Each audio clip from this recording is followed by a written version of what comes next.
சிறுகடி காசை அடுத்த வர எபிசோடில் பார்த்திங்க அப்படின்னா இந்த மாதிரி ப்ரொஃபஸரை வந்து மனோஜ் தான் வந்து அடிச்சிருப்பாங்க. ஆனால் அந்த பழி வந்து முத்து மேலே விழுந்துடும். மனோஜ் வந்து தப்பிச்சிருவாங்க. அதே மாதிரி பார்த்திங்க அப்படின்னா விஜயா வந்து இந்த மாதிரி உங்கள் பையன் ப்ரொஃபஸர் அடிச்சிட்டான்னு சொல்லிட்டு ஸ்கூலில் வந்து கூப்பிட்ருப்பாங்க. விஜயா பார்த்திங்க அப்படின்னா ஆமாம் இவன் முரடனாக தான் இருக்கான், இவன் என்கிட்டயே வளரல, அவன் பாட்டிக்கிட்ட வளர்ந்தனால இப்படி வளர்ந்துருக்கான், இவன் தப்பு பண்ணியிருப்பான் தான் அப்படின்னு சொல்லிட்டு பார்த்திங்க அப்படின்னா பையன் மேலே கொஞ்சம் கூட நம்பிக்கை இல்லாமல் இவங்களே வந்து முத்து மேலே பழியே போடுறாங்க. அதனால எல்லாரும் பார்த்திங்க அப்படின்னா நம்பிடுறாங்க. இதனால மனோஜ் வந்து தப்பிச்சிடுறான். முத்து வந்து பார்த்திங்க அப்படின்னா மாட்டிக்கிட்டாங்க.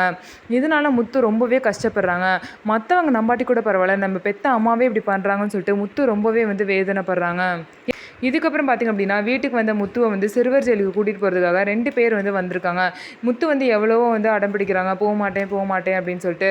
அண்ணாமலை வந்து அந்த போலீஸ்காரங்க காலிலே விழுந்துட்டாங்க. ஆனால் விஜயா பார்த்திங்கன்னா கொஞ்சம் கூட மனசாட்சியே இல்லாமல் கூட்டிகிட்டு போட்டு விடுங்க அப்படின்னு சொல்லிட்டு சொல்கிறாங்க. அப்போ சின்ன வயசுலேருந்தே பாசம் காட்டாமல் முத்துவை வந்து விஜயா வந்து வெறுத்திருக்காங்க. இதனால தான் முத்துவோட லைஃபே வந்து பாதிச்சிருக்கு.